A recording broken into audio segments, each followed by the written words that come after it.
नमस्कार। दिन भर की बड़ी खबरों में आपका स्वागत है। मैं हूं आपके साथ मीनाक्षी त्रिवेदी। आज इस बुलेटिन में बात करेंगे अर्थव्यवस्था सुधारने के लिए राहुल गांधी के प्रयास की, सुशासन बाबू पर भड़के तेजस्वी यादव की। जानेंगे कि केजरीवाल सरकार का क्या है बड़ा फैसला और क्या खाली हो गया है राजस्थान सरकार का खजाना। और आखिर में बात एंट्रेंस परीक्षा की तारीखों के ऐलान की। लेकिन तमाम बड़ी खबरों से पहले एक नजर इस वक्त की सुर्खियों पर।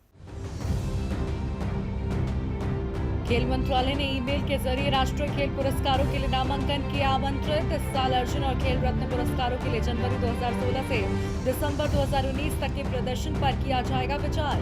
नामांकन जमा कराने की अंतिम तारीख 3 जून की गई तय। सीएम उद्धव ठाकरे का बड़ा ऐलान, महाराष्ट्र सरकार के सभी बड़े खर्चों में होगी कटौती, नई विकास परियोजनाओं और नई भर्तियों पर रोक। मध्य प्रदेश में खेल अकादमी में छंटनी की तैयारी, करीब 30% खिलाड़ी होंगे बाहर, नए खिलाड़ियों की भर्ती मुश्किल। फेसबुक ला रहा है नया फीचर, लाइव वीडियो देखने के लिए देने पड़ सकते हैं पैसे। परफॉर्मिंग आर्ट से जुड़े लोगों और स्मॉल बिजनेस को होगा फायदा। हफ्ते के दूसरे कारोबारी दिन भी शेयर बाजार में गिरावट, सेंसेक्स 261 अंक और निफ्टी 88 पॉइंट नीचे हुआ बंद। सुर्खियों के बाद अब बात आज की सबसे बड़ी खबर की। देश की गर्त में जाती अर्थव्यवस्था केंद्र सरकार के लिए कई मुश्किलें बढ़ा रही है, लेकिन बावजूद इसके सरकार हालात सुधारने के लिए कोई ठोस कदम उठाती नजर नहीं आ रही है। आर्थिक हालात की चिंता विपक्ष को भी सताने लगी है। इसीलिए तो हाल ही में कांग्रेस नेता राहुल गांधी ने आरबीआई के पूर्व गवर्नर रघुराम राजन से बात की, तो आज नोबेल प्राइज विजेता अभिजीत बनर्जी से आर्थिक हालात पर चर्चा की। आज इसी मुद्दे पर बात करने के लिए हमारे साथ मौजूद हैं राजीव जी, लेकिन उससे पहले एक रिपोर्ट देखिए। देश के मौजूदा स्वास्थ्य हालात हो या फिर आर्थिक हालात, दोनों ही चिंता बढ़ा रहे हैं। विपक्ष भी सरकार को उस स्थिति में सुधार के लिए लगातार सुझाव दे रहा है, लेकिन सरकार कोई ठोस कदम उठाती नजर नहीं आ रही है। इसी बीच अब विपक्षी दल कांग्रेस सक्रिय नजर आ रहा है। जी हां, कांग्रेस नेता राहुल गांधी देश के आर्थिक हालात और मौजूदा स्वास्थ्य मुसीबत से निपटने के लिए कई एक्सपर्ट से बात कर रहे हैं। इसी सिलसिले में आज उन्होंने नोबेल पुरस्कार विजेता अभिजीत बनर्जी से बातचीत की। दोनों ने अर्थव्यवस्था की चुनौतियों और स्वास्थ्य मुश्किलों से निकलने को लेकर मंथन किया। बनर्जी ने सलाह दी कि लोगों को नकदी हस्तांतरित करने की जरूरत है। बनर्जी ने इस बात पर भी जोर दिया कि भारत सरकार को दुनिया के कई देशों की तरह बड़ा प्रोत्साहन पैकेज देना होगा, ताकि लोगों के हाथ में पैसे जाएं और बाजार में मांग बढ़ सके। राहुल ने पूछा कि क्या न्याय योजना के तर्ज पर लोगों को पैसे दिए जा सकते हैं, तो उन्होंने कहा निश्चित तौर पर। साथ ही उन्होंने ये भी कहा कि अगर हम निचले तबके की 60% आबादी के हाथों में कुछ पैसे देते हैं तो इसमें कुछ गलत नहीं होगा, ये एक तरह का प्रोत्साहन होगा। दरअसल पिछले लोकसभा चुनाव के समय राहुल गांधी ने 25 मार्च को न्याय का वादा किया था। इसके तहत देश के करीब 5 करोड़ गरीब परिवारों को सालाना 72,000 रूपए देने का वादा किया गया था। इस योजना को कांग्रेस मौजूदा वक्त में केंद्र सरकार से लागू करने की मांग कर रही है, ताकि गरीबों को थोड़ी राहत मिले। वहीं राहुल गांधी ने कहा कि नकदी की दिक्कत होगी, बैंकों के सामने कई तरह की चुनौती होगी और नौकरी बचाना मुश्किल होगा, जिस पर अभिजीत ने कहा कि ये सच होने वाला है। ऐसे में देश में आर्थिक पैकेज की दरकार है। कई देशों ने ऐसा किया है, हमारे यहाँ नहीं हुआ। छोटे उद्योगों को मदद करनी चाहिए, तिमाही का ऋण भुगतान खत्म कर देना चाहिए।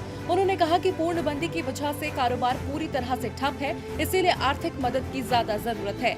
इस दौरान राहुल ने कहा कि जितनी जल्दी पूर्णबंदी से बाहर आया जाए उतना अच्छा है, लेकिन उसके बाद भी एक योजना होनी चाहिए, वरना सारा पैसा बेकार है। जिस पर बनर्जी ने कहा हमें मुसीबत के बारे में पता होना चाहिए, पूर्णबंदी बढ़ाने से कुछ नहीं होगा।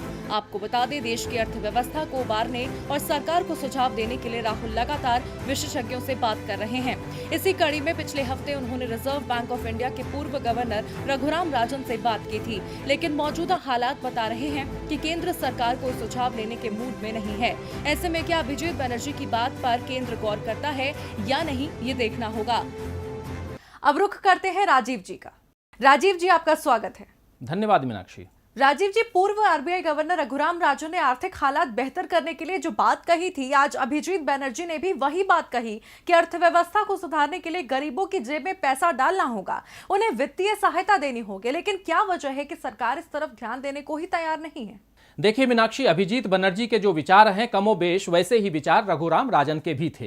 हो सकता है कुछ और अर्थशास्त्रियों से चर्चा में कुछ और नए विचार, नए सुझाव निकल करके सामने आए, लेकिन इसके लिए जरूरी है कि उनसे लगातार बातें हों। राहुल गांधी ये काम कर रहे हैं और उसे जनता को बता भी रहे हैं, जबकि इस वक्त ये काम प्रधानमंत्री और हमारे देश के वित्त मंत्री को करना चाहिए था। उन्हें भी आर्थिक मामलों के जानकारों और सामाजिक मुद्दों पर काम कर रहे लोगों से चर्चा करनी चाहिए। हो सकता है कि वो ऐसा काम कर भी रहे हों, लेकिन जनता तक उसकी जानकारी नहीं पहुंच पा रही है। न ही जनता को यह पता चल पा रहा है कि आने वाले कुछ हफ्तों में या कुछ महीनों में देश के आर्थिक हालात कैसे होंगे। लॉकडाउन बढ़ेगा या खुलेगा, कारोबार किस तरह से चलेंगे, उद्योगों को चलने की अनुमति किस आधार पर होगी, उसके लिए कामगार कहां से आएंगे, बैंकों की ओर से कितनी मदद मिलेगी और कैसे मिलेगी, यातायात कब पूरी तरह से सुचारू होगा और कारखानों से गोदामों तक और गोदामों से दुकानों तक सामान किस तरह पहुंचेगा।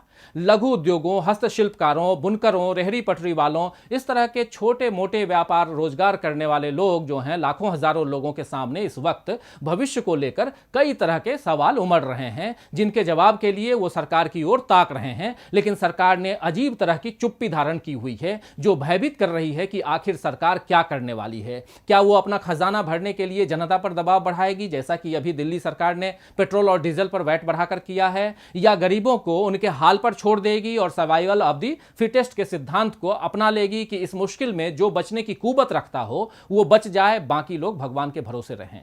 या एक लोक कल्याणकारी सरकार की जिम्मेदारी पूरी तरह से सरकार जो है वो जिम्मेदारी निभाएगी और जल्द बड़े ही राहत पैकेज का इंतजाम करेगी। आशंकाएं और सवाल कई हैं मीनाक्षी, और सरकार की ओर से जवाब मिल ही नहीं रहा है, बल्कि उसके फैसले गरीबों को राहत पहुंचाते हुए नहीं दिख रहे हैं। अब आगे देखिए मीनाक्षी कि क्या फैसला सरकार की ओर से आता है।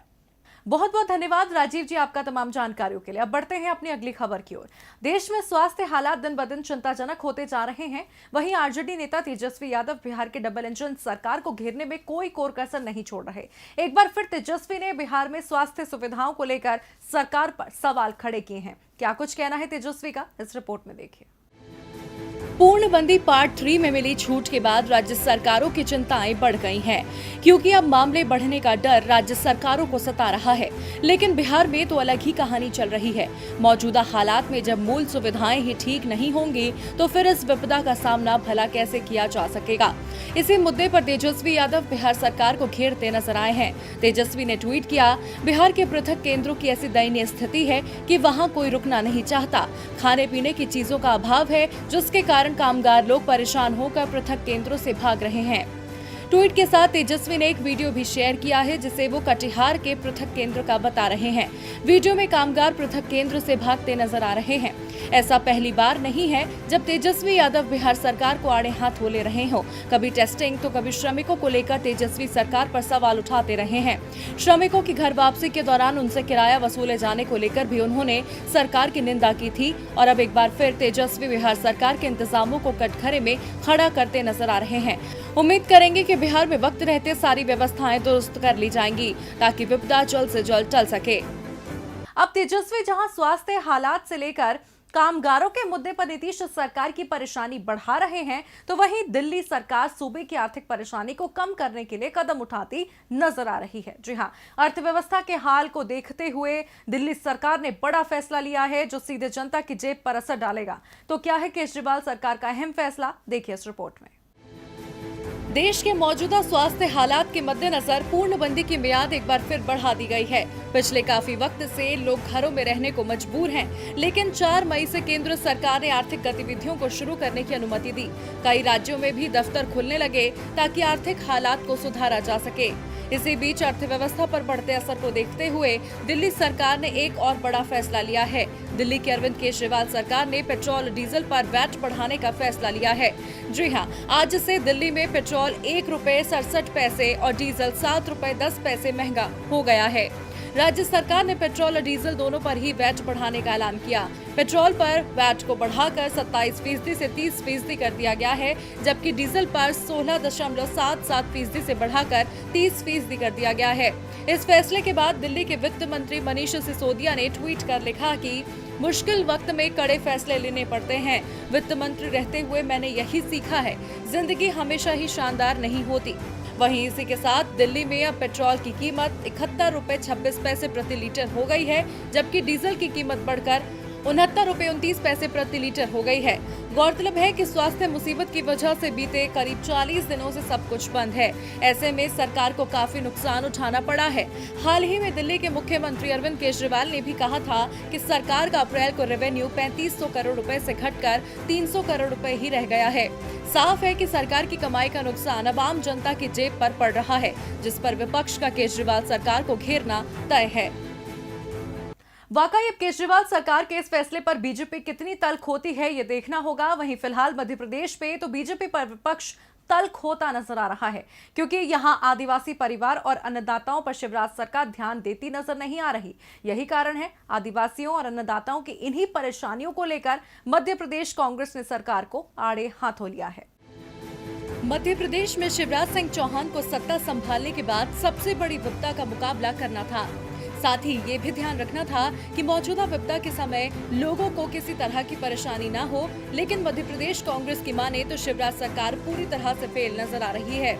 मध्य प्रदेश में अन्नदाता और आदिवासी दोनों परेशान हैं। एमपी कांग्रेस ने ट्वीट किया, मध्य प्रदेश में पनौती की गूंज, अन्नदाता ने 24 लाख की मिर्च फेंकी।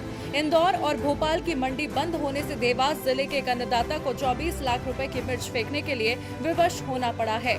शिवराज जी, क्या सरकार सिर्फ विज्ञापन के लिए है? हर तरफ पनौती क्यों? इसके अलावा एमपी कांग्रेस शिवराज सरकार से गुना में आदिवासी परिवार के लिए शौचालय को पृथक केंद्र बनाने पर भी सवाल पूछ रही है। साथ ही कांग्रेस ने ज्योतिरादित्य सिंधिया को भी आड़े हाथों लिया है। मध्य प्रदेश के गुना में आदिवासी के लिए शौचालय को पृथक केंद्र बनाया गया है। सोचे किस कदर पशुओं जैसा सलूक हो रहा है। सिंधिया मध्य प्रदेश के गुना के इलाके से चुनाव लड़ते और जीतते आए हैं, फिलहाल सत्ता में भी हैं, फिर भी आदिवासियों की ये हालत वाकई बेहद शर्मनाक है। इन दोनों ट्वीट के साथ एमपी कांग्रेस ने राज्य में परेशान अन्नदाता और आदिवासी परिवार की फोटो भी ट्वीट की है। दोनों तस्वीरें पूर्णबंदी में राज्य में किए गए इंतजामों पर सवाल खड़े कर रही हैं। देखना होगा कि शिवराज सरकार को इन खामियों को सुधारने में कितना वक्त लगता है। शिवराज सरकार जब से सत्ता में आई है उसकी मुसीबतें कम होने का नाम नहीं ले रही। ऐसे में अब कांग्रेस के शब्द बाण का शिवराज कैसे सामना करते हैं ये देखना होगा। वहीं देखने लायक राजस्थान सरकार का हाल भी है। जी हां, मौजूदा स्वास्थ्य हालात के बीच सूबे का सरकारी खजाना खाली होने को है, जिसे लेकर सरकार बेहद चिंतित है। इस चिंता को कम करने के लिए ही आज अशोक गहलोत सरकार ने एक अहम फैसला सुनाया है। रिपोर्ट देखिए। पूरे देश में स्वास्थ्य मुसीबत ने अपना प्रकोप दिखाना शुरू कर दिया है, जिसके चलते आर्थिक परेशानियां भी सामने आने लगी हैं। राजस्थान में तालाबंदी के कारण सरकारी खजाने की हालत लगातार खराब होती जा रही है। ऐसे में राजस्थान सरकार ने मंत्री, विधायक, अधिकारियों, कर्मचारियों की सैलरी के तय हिस्से को स्थगित करने का फैसला किया है। फैसले के तहत मंत्रियों और विधायकों के वेतन का 75% हिस्सा स्थगित रखा जाएगा। इसी प्रकार अखिल भारतीय सेवा के अधिकारियों का 60%, राज्य सेवा के अधिकारी और अधीनस्थ सेवा के अधिकारी कर्मचारियों का वेतन 50% तक स्थगित रहेगा। राज्य के अन्य कार्मिकों के वेतन का 30% वेतन स्थगित रखा जाएगा। साथ ही सेवानिवृत्त पेंशनर्स की मार्च महीने की सफल पेंशन का 30% हिस्सा भी स्थगित रखा जाएगा। लेकिन चिकित्सा और स्वास्थ्य सेवाओं के सभी संवर्गों के अधिकारियों, कर्मचारियों, पुलिस कर्मियों, चतुर्थ श्रेणी कर्मचारियों, संविदा और मानदेय पर कार्यरत कार्मिकों की सैलरी नहीं काटी जाएगी। सबसे ज्यादा सैलरी मुख्यमंत्री, उप मुख्यमंत्री, मंत्रीगण, विधानसभा अध्यक्ष, नेता प्रतिपक्ष, मुख्य सचेतक, उप मुख्य सचेतक, सभी विधायकों की काटी जाएगी। इनके वेतन का 75% हिस्सा स्थगित रखा जाएगा। दरअसल मुख्यमंत्री अशोक गहलोत की अध्यक्षता में मुख्यमंत्री निवास पर हुई राज्य मंत्री परिषद की बैठक में स्वास्थ्य मुसीबत से उपजी समस्या का मजबूती से मुकाबला करने के लिए कई निर्णय किए गए। बैठक में बताया गया कि तालाबंदी के कारण प्रदेश में अधिकतर औद्योगिक इकाइयां और व्यावसायिक गतिविधियां बंद हैं। साथ ही राजस्व अर्जन से संबंधित कई विभागों में भी कामकाज प्रभावित हुआ है। आपको बता दें, मुख्यमंत्री अशोक गहलोत बीते वित्तीय वर्ष में बड़े नुकसान की बात कह चुके हैं। वहीं अप्रैल महीने में सरकार की आय में 80% की कमी देखी गई है। प्रदेश में 28 अप्रैल तक की राजस्व प्राप्तियों का आकलन करें तो सरकार के पास नए वित्तीय वर्ष के पहले महीने में महज 1505 करोड़ रुपए की आय ही हो पाई है, जबकि सामान्य तौर पर इस महीने में सरकार का राजस्व लक्ष्य करीब 8000 करोड़ रुपए होता है। ऐसे में वित्तीय परेशानियों से निपटने के लिए गहलोत सरकार ने सैलरी कटौती का रास्ता अपनाया है।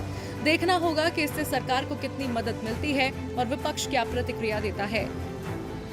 और अब बुलेटिन के आखिर में बात एंट्रेंस परीक्षा की तारीखों के ऐलान की। देश में लागू पूर्णबंदी का शिक्षा क्षेत्र में भी काफी प्रभाव देखने को मिला है। स्कूल कॉलेज पहले ही बंद कर दिए गए थे और अब परीक्षाओं को भी रोक दिया गया था, लेकिन आज छात्रों का परीक्षाओं को लेकर किया जा रहा इंतजार केंद्रीय मंत्री रमेश पोखरियाल निशंक ने खत्म कर दिया है। जी हां, केंद्रीय मंत्री ने नीट और जेईई की परीक्षा की तारीख का ऐलान कर दिया है। तो कब होंगी नीट और जेईई की परीक्षा, इस रिपोर्ट में देखिए। लगातार खराब होते स्वास्थ्य हालात ने देश की रफ्तार रोक दी, लोगों को घरों में रहने के लिए मजबूर कर दिया, अर्थव्यवस्था को गर्त में पहुंचा दिया। तो वहीं शिक्षण संस्थानों पर लगा ताला भी मुसीबत बढ़ा रहा है, क्योंकि पूर्णबंदी की वजह से कई प्रवेश परीक्षाओं पर ब्रेक लगा दिया गया था, जो छात्रों की बेचैनी बढ़ा रहा था। मन में सवाल था, अब कब होंगी परीक्षाएं? आज ऐसे तमाम सवालों का जवाब मानव संसाधन विकास मंत्री रमेश पोखरियाल निशंक ने दिया है। जी हां, केंद्रीय मंत्री ने कहा, स्वास्थ्य मुसीबत के कारण अब National Eligibility cum Entrance Test यानी नीट की परीक्षा 26 जुलाई को होगी। इसके साथ ही जॉइंट एंट्रेंस एग्जामिनेशन यानी जेईई मेंस की परीक्षा 18 जुलाई से 23 जुलाई के बीच होगी और जेईई एडवांस की परीक्षा अब अगस्त में होगी। आपको बता दें, इस दौरान डॉक्टर रमेश पोखरियाल निशंक स्टूडेंट्स के साथ एक वेबिनार कर रहे थे। इसके लिए वो ट्विटर पर लाइव रहे।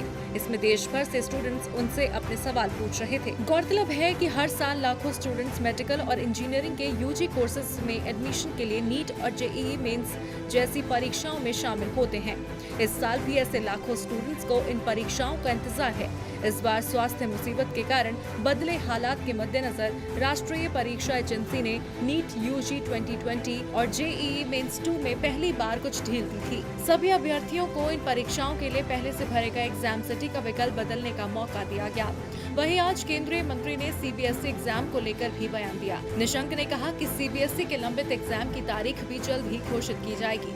ऐसे में कब होगा एग्जाम डेट्स का ऐलान, इस पर सभी की नजरें टिकी रहेंगी। फिलहाल दिन भर की बड़ी खबरों में मेरे साथ इतना ही। आप देखते रहिए डीबी लाइव। नमस्कार।